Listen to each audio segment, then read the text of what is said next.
How is all this going to be impacting our Indian markets? We have a team of research joining us to set you up for trade, important stocks to watch out for in today's trading session. Good morning, Vivek as well as Sudarshan. Vivek, I'm going to start up first with you. What is the market setup looking like?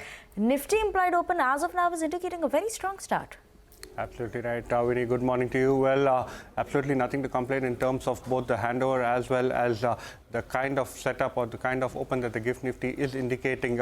Quickly running through, what actually transpired in the week gone by. US markets managed to snap a 4-week losing streak. All of the US markets managed to end last week with gains. Now, along with that, oil prices too continue to remain quite steady, marginally higher on Friday, but Brent continues to trade around the $72.2 a barrel mark. Now, Indian markets last week, actually, Friday was the 5th consecutive session where you saw gains coming in. And along with that, remember, on Friday, there was a very large buy figure that came in as far as FIs were concerned. This is almost $1.4 billion. This was on the back of FTSE-related adjustments that actually helped go ahead and ensure that the FI figure was actually quite positive in the evening. Broader markets in the week gone by were very, very strong. Remember, the mid-cap index gained almost 8%, the small-cap index up 9% in just the last 5 trading sessions. The IT index on Friday, remember, came with very negative cues, but even that particular index bounced back sharply despite the negative read-through that we saw in coming in as far as Accenture results were concerned. Asian markets slightly muted or giving a mixed signal, but GIFT Nifty indicating a strong gap up stop and hoping that this week can continue to remain quite positive as far as the bulls are concerned. Okay, Vivek, thank you so much for that. But on that note, let's go across to Sudarshan, who's here to tell us the important stocks to watch out for in today's trading session. Good morning, Sudarshan. Good morning, Vinny. So we'll start with M&M company has taken price hike for its SUVs, and that price hike is for up to 3%. It would be effective April 1, 2025.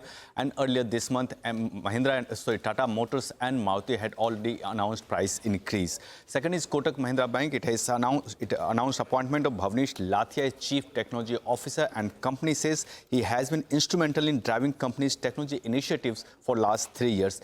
TVS Motors shareholders have approved re-appointment of Venu Srinivasan as Managing Director for next 5 years.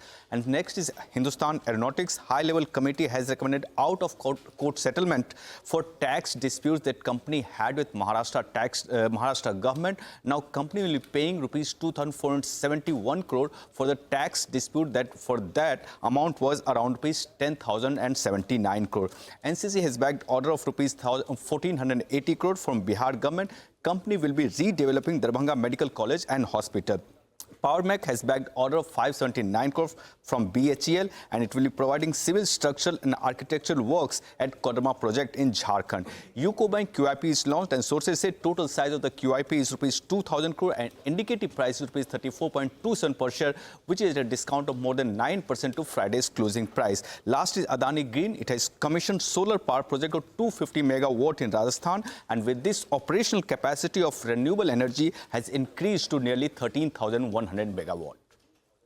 Okay, Sudarshan, thank you so much for that. But on that note, let's go across to Mangalam, who's here to tell us which are the important cues in the world of F&O. Good morning, Mangalam. What are we watching out for this Monday morning? Well, a lot of strong momentum on the upside is what we're watching out for ahead of the monthly expiry week. If you look at the Nifty on Friday, along with the mid-cap and the Nifty Bank, there was a powerful move that we saw not only on Friday, all of last week itself.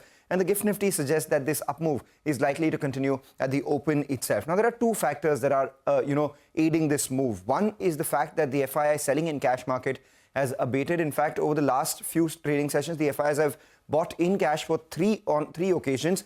And Friday as well, 7,500 crores worth purchased by the FIIs. Though, remember, Friday, the FII cash flows were higher also on account of the FTSE rebalancing flows. But nevertheless, we'll take that with both hands, money coming in. The second factor is the strong short covering that we're seeing in index futures, which continued as well. The FIs bought about 2,400 crores on Friday. They unwound about 11,000 shorts and added about 3,300 longs as well.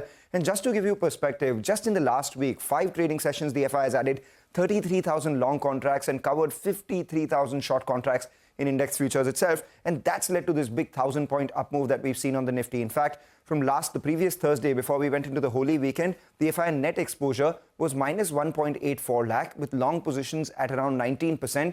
Now, on Friday, the FI net exposure fell by 50%, so the shorts have nearly halved in 1 week itself, with the long exposure increasing to 32%, and that is likely to continue as momentum increases as well.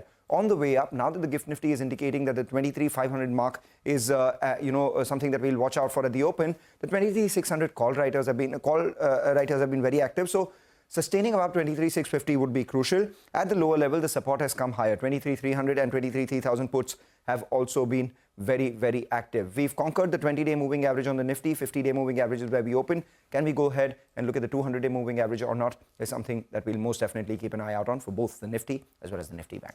Okay, thank you so much for that, Mangalam. But on